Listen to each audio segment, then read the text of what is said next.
Hi friends, dance organic farming YouTube ఛానల్కి స్వాగతం సుస్వాగతం. ఈరోజు మనము మన గోంగూర చేనులో నైట్రోజన్ చాలా తక్కువ ఉంది, అందుకే పెరుగుదల కూడా చాలా తక్కువ ఉందని వాటి కోసం మనము కొంచెం ఒక పిడికి రవ్వ కాప్పొడి 200 లీటర్ల పిడికి రవ్వ కాప్పొడి వేసాము. చూడండి,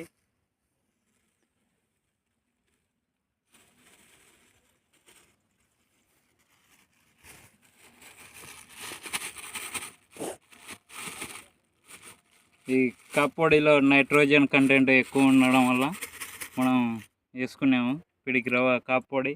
అలాగే 2 కేజీల బెల్లం,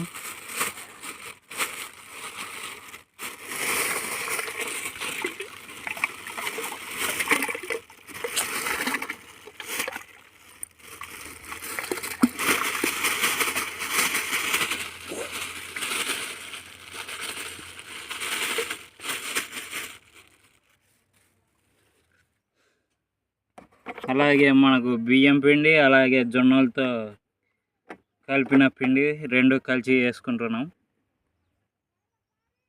దీనివల్ల ఏమిటంటే కొంచెం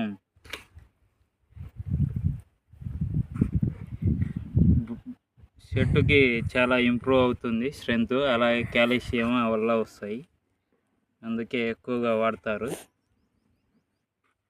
ఇలా ఒక 7 రోజులు పెట్టి స్ప్రే కొట్టచ్చు, చెట్టుకు పోయచ్చు.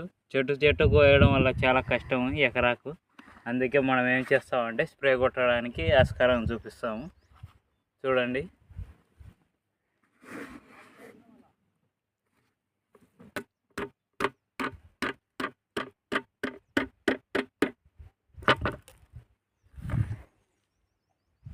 ఉండలు లేకుండా చాలా కలుపుకోవాలి.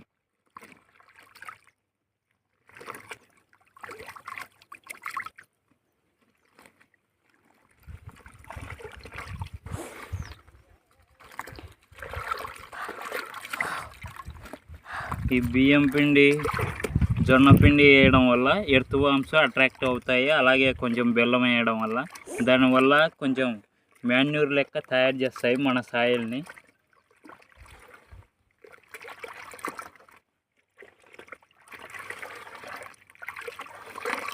చాలామంది జీవామృతం కూడా వాడతారు. ఇంకా మనకు ఇప్పుడు నాటు దేశీ ఆవు లేనందువలన ఇప్పుడు దానికోసం ఈ పద్ధతి వాడుతున్నాం. తర్వాత రిజల్ట్ ఎలా వచ్చాయి అనేది తర్వాత చూపిస్తాను.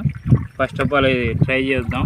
నైట్రోజన్ కంటెంట్, మన గోంగూరకు కావాల్సింది నైట్రోజన్ కాబట్టి కేవలం నైట్రోజన్ కొరకే వాడుతున్నాం. అలాగే మొక్క పెరుగుదల కోసం కూడా వాడుతున్నాం ఫ్రెండ్స్. అలాగే పుట్టాడు మట్టి తీసుకోవాలి. అలాగే మనం పోయిన సంవత్సరం చేసిన వేప కషాయం కూడా యాడ్ చేసాం. ఇదండి. ఇంకా తర్వాత ఇక్కడ యాడ్ చేస్తున్నాను. కొంచెం ఉండలు లేకుండా కలుపుకోవాలి. Thank you for watching this video.